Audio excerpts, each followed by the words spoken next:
अस्सलामुअलैकुम, welcome to cook with नाज़ फातिमा। आज मैं आपके साथ शेयर करने जा रही हूँ एकदम बाज़ार जैसी टेस्टी और मलाईदार कुल्फ़ी की रेसिपी।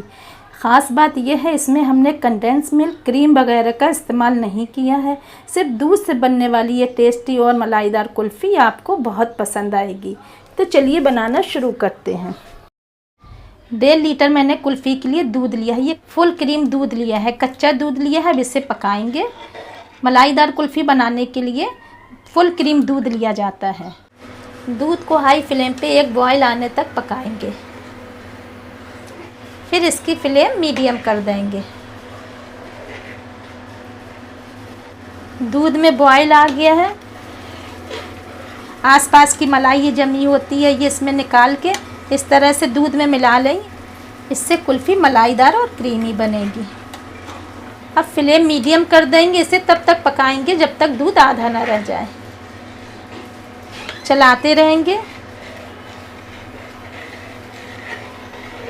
दूध पकते हुए आधा रह गया है। अब इस स्टेज पे इसमें शक्कर डालेंगे, 2 टेबल स्पून।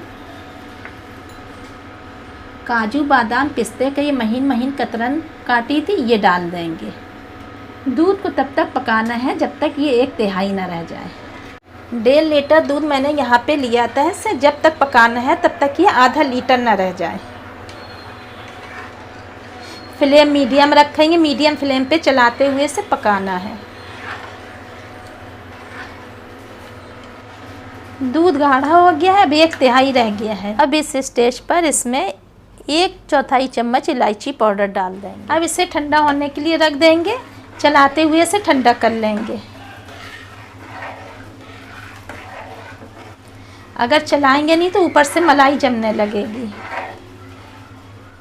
दूध ठंडा हो गया है। यहाँ पे एक कुल्फ़ी मोल्ड लेंगे। ये मैंने प्लास्टिक का कुल्फ़ी मोल्ड लिया है। अगर आपके पास ये नहीं है तो आप कोई भी डिस्पोजेबल गिलास, छोटा गिलास या कोई भी प्लास्टिक कटोरी ले सकते हैं। अगर आपके पास डिस्पोजल ये भी नहीं है तो आप कोई भी स्टील की प्याली या गिलास में जमा सकते हैं।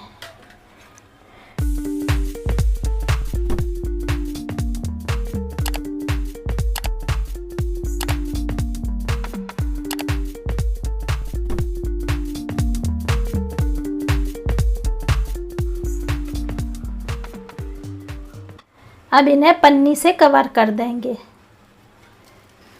अगर आपके पास ये पन्नी नहीं है तो आप फॉइल पेपर से भी कवर कर सकते हैं।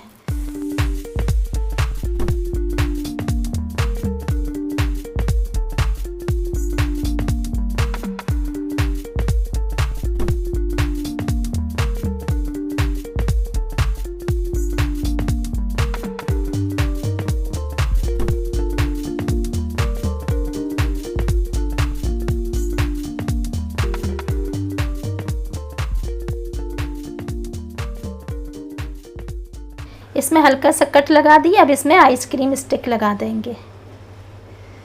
इसी तरीके से सब में आइसक्रीम स्टिक लगा देंगे।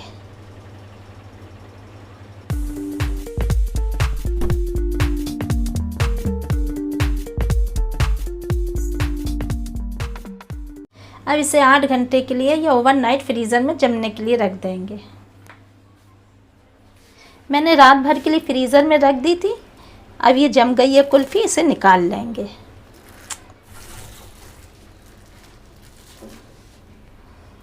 अब कुल्फ़ी डीमोल्ड करने के लिए इसे पानी में कुछ सेकंड के लिए डिप करेंगे। इसे पिस्ते से गार्निशिंग कर देंगे और गुलाब की पत्तियां अगर हों तो लगा लें। बाज़ार से भी अच्छी सिर्फ 2 चीज़ों से कुल्फ़ी बनकर तैयार है। देखने में लग रही है ना एकदम ज़बरदस्त और क्रीमी क्रीमी। एक बार आप मेरे तरीके से कुल्फ़ी की रेसिपी ज़रूर ट्राई करें। इंशाल्लाह आपको बहुत पसंद आएगी। आज की रेसिपी कैसी लगी कमेंट सेक्शन में ज़रूर बताइएगा। रेसिपी मेरी अच्छी लगे तो लाइक और शेयर ज़रूर करिएगा। अगर आपने अभी तक मेरे चैनल को सब्सक्राइब नहीं किया तो प्लीज़ सब्सक्राइब कर लें। मिलती हूँ फिर एक और नई रेसिपी के साथ। अल्लाह हाफिज़।